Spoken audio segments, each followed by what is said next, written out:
በታህሳስ ወር 2016 እንደ አውሮፓውያን አቆጣጠር በቨርጂኒያ ግዛት ፌርፋክስ ካውንቲ ውስጥ የሚገኘው የስፕሪንግፊልድ መንደር በገና በዓል ዋዜማ ቅዝቃዜ ተሸፍኗል።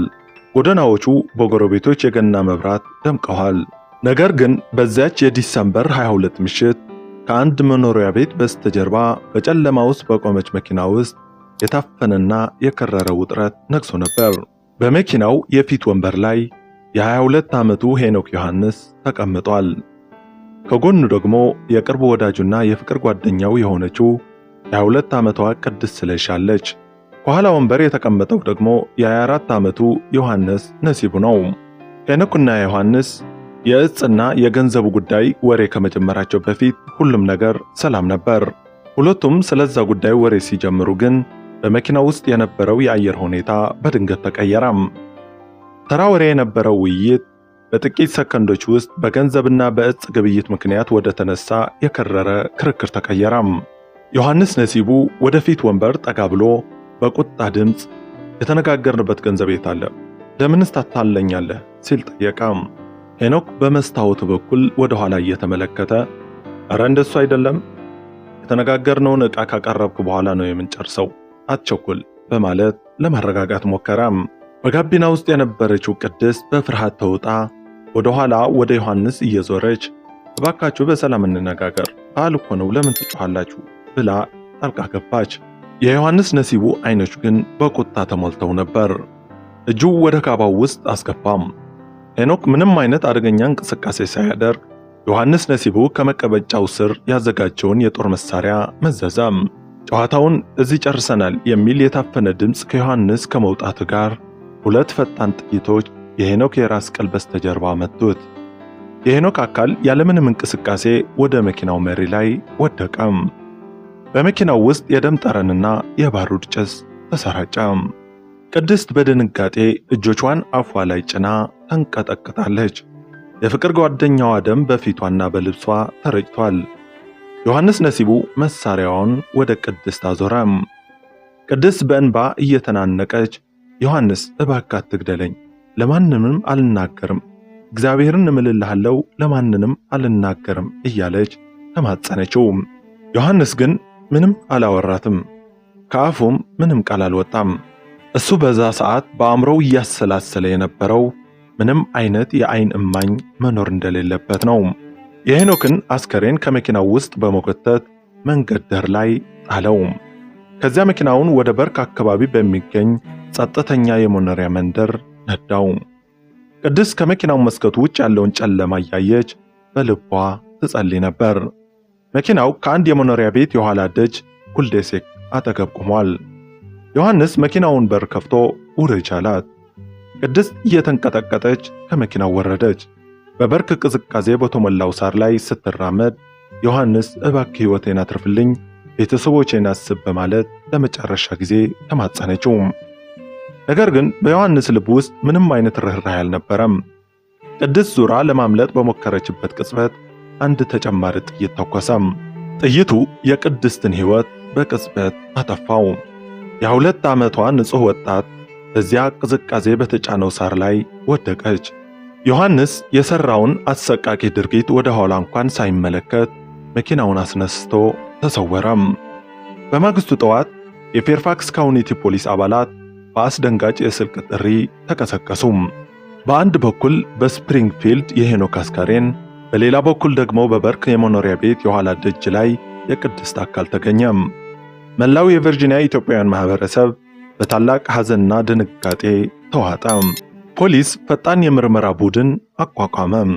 የመኪና እንቅስቃሴዎችን፣ የስልክ ጥሪዎችን እና የሳተላይት ምስሎችን ሲመረምር የሁሉም ወንጀሎች ማዕከል አንድ ሰው መሆኑን አረጋገጠ፣ ዮሐንስ ነሲቡ። ነገር ግን ዮሐንስ ከፖሊስ እጅ የፈጠነ ነበር። ግድያው በተፈጸመ በሰዓታት ልዩነት ውስጥ ዮሐንስ ነሲቡ ወደ ዋሽንግተን ዳላስ ዓለም አቀፍ አውሮፕላን ማረፊያ አመራም።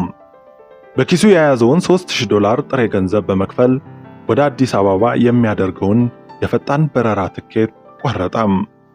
ፖሊስ የመያዣ ማዘዣ አውጥቶ አውሮፕላን ማረፊያ ሲደርስ ዮሐንስ ነሲቡ የተሳፈረበት አውሮፕላን ከአትላንቲክ ውቅያኖስ በላይ እየበረረ ነበር። ዮሐንስ ወደ ሀገሩ ኢትዮጵያ ገባ። አሜሪካና ኢትዮጵያ ወንጀለኞችን አሳልፎ የመስጠት ወይም ደግሞ ኤክስትራዲሽን ትሪቲ ስምምነት ስለሌላቸው ዮሐንስ በአዲስ አበባ ጎዳናዎች ላይ ሙሉ በሙሉ ነፃ እንደሆነ ተሰማው። ለ2 ዓመታት ያህል ፍትህን ያመለጣት መስሎት በሰላም ኖረ። ነገር ግን የሄኖክና የቅድስት ቤተሰቦች ፍትህ ሳያገኙ ለመቀመጥ አልፈቀዱም። የኤፍቢአይ ልዩ ወኪሎች፣ የአሜሪካ የፍትህ ሚኒስቴርና የኢትዮጵያ የፍትህ አካላት ሚስጥራዊ ስብሰባዎችን ማድረግ ጀመሩ። ምንም እንኳን ይፋዊ የስምምነት ሰነድ ባይኖርም የኢትዮጵያ ፌዴራል ፖሊስና የአሜሪካ መርማሪዎች አሰቃቂ ወንጀል የፈጸመ አካል መሸሸጊያ ማግኘት የለበት በሚል የጋራ አቋም ላይ ደረሱ። የዮሐንስ ነሲቡ እያንዳንዱ እንቅስቃሴ በአዲስ አበባ ውስጥ በሚስጥር መከታተል ተጀመረ።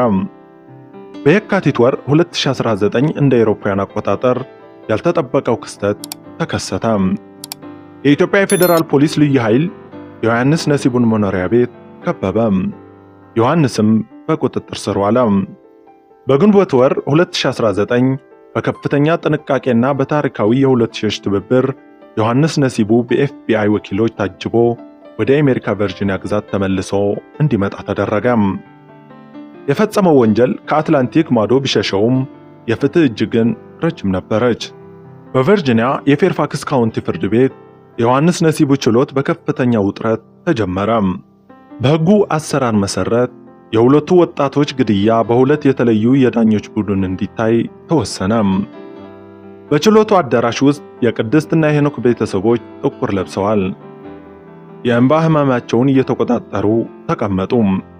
የጥይት ማስረጃዎች፣ የመኪናው ደምና የሳተላይት መረጃዎች በሙሉ በችሎቱ ፊት ቀረቡ። በሰኔ ወር 2023 እንደ አውሮፓውያን አቆጣጠር የፌርፋክስ ካውንቲ ከፍተኛ ፍርድ ቤት ዳኛ ማይክል ዲቬይን የመጨረሻውን የቅጣት ውሳኔ ለማንበብ ወንበራቸው ላይ ተቀመጡ። ዳኛው በጽኑ ድምፅ ውሳኔያቸውን አስተላለፉ። ዮሐንስ ነሲቡ በቅድስት ስለሺ ስመኝ ላይ በፈጸምከው የመጀመሪያ ደረጃ ነፍስ ግድያ የዕድሜ ልክ እስራት እንዲሁም በሄኖክ ዮሐንስና በጦር መሳሪያ ወንጀሎች ተጨማሪ 18 ዓመታት እስራት ተፈርዶብሃል ብሎ መዝገቡን ዘጋው። ውሳኔው በተሰማበት ቅጽበት የዮሐንስ ነሲቡ ፊት ተለወጠ። ቁጣው የቁጥጥር መስመሩን አልፎ ወጣ። ዮሐንስ ነሲቡ ከመቀመጫው ተስፈንጥሮ በመነሳት በዳኛውና በሟች ቤተሰቦች ላይ በከፍተኛ ድምፅ ይጮህ፣ ይሳደብና ይዝት ጀመር። ፍርድ ቤቱ በሁከት ተሞላ። አትፈርዱብኝም እናንተ ሁላችሁም እያለ ሲጮህ 4 የችሎቱ ጥበቃዎች በላዩ ላይ ተረባረቡ። በኃይል ያንበረከኩት እጆቹን ወደ ኋላ አስረው በወሉ ላይ እየጎተቱ ከችሎቱ አዳራሽ አስወጡት። ዛሬ ዮሐንስ ነሲቡ የቀረውን ሕይወቱን ከ4 ግድግዳዎች በስተጀርባ እያሳለፈ ነው። የሁለቱ ወጣቶች የሄኖክ ዮሐንስና የቅድስት ስለሺ ስመኝ ሕይወት በአሰቃቂ ሁኔታ ቢቀጠፍም ይህ ታሪክ አንድ ታላቅ እውነትን አስመስክሯል። ወንጀል ፈጽሞ ከአህጉር አህጉር መሸሽ ይቻላል፣ ከፍትህና ከህሊና ፍርድ ማምለጥ ግን ከቶ አይቻልም። ውድ የተከበራችሁና የተወደዳችሁ የዚህ ቻናል ቤተሰቦች ለዛሬ ይዘንላችሁ የቀረብነው እውነተኛ ታሪክ ይህን ይመስል ነበር። ስለተከታተላችሁን ከልብ እናመሰግናለን። ለቀጣይ ዝግጅታችን በዚህ ቻናል ይዘንላችሁ እንድንቀርብ የምትፈልጉት ታሪክ ካለ በኮሜንት መስጫው ሳጥን አሳውቁን። ቸር ሰንብቱ።